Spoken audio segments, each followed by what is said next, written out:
Tilet về em ô mà xe tụi nun tắc khi gần đang làm nó không thuộc chưa như xưa.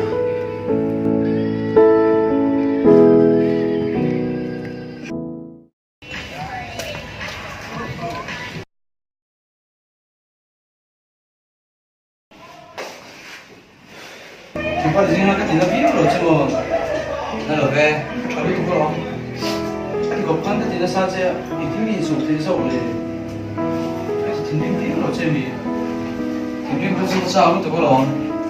mà xe cái gì không tắc ha anh đang làm không được nên rồi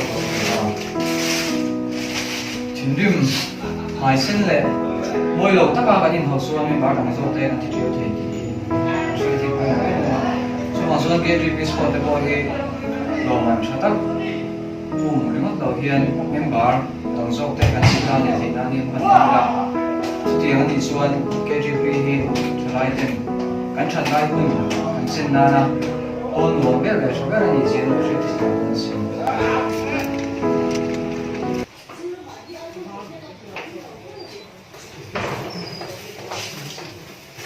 Suruh kan ni cakap lagi oh. no record bây giờ đó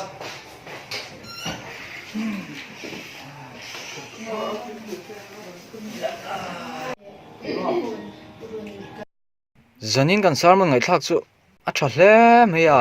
kumin kan branch su pui Danglam ngam ti chu a kan lok pui viau donin ka hria ke chu nia kum chan ve kan thleng to kan sot pui to vi ka hria ke po kan bilak mai ho pona ani hi chu sumdong lian ti taka a ol man mek lo e taka mani kan sport ai che dang ka moi khop mai khang tak kha long kan dang lam na tur chu à pathian wang chaw ni e ke tunai ka ve chu kan member pui te le kan rombol pui te zemila kan Danglam ngam hi apoi mo ber ning ka hria chutia Danglam thei tur chuanin trong trai le bible share hi apul ber ning ka hria a chan chu ti Danglam thei tu kan bek po theina thaber ning ka hria ni a di khop mai a chu chu a kan pui je tak na tu presentation tu ka lo bo sai no lo wa ti san mai do chu mai le ye cái bộ exam tụi cái này á đang chuyên hồ mấy đó mày có lỗi tụi này chuyên đi ra ya sa ta ko lo mo lo ta chỉ là sản phẩm này ni che kan hun dan nei zo kai na tốt nhau luôn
ai sai đi tìm thằng đi lâu rồi à nia ka van nei khop mai rồi bị khóc mấy cái lòng bị đụng xe KTP ka zirlai kan in chung po ko frang ka lo bel tlat na te zir nei na le khoi hmun a po Krista ta na ka dol Danglam tlat awang chau hanin pathian mal min so mani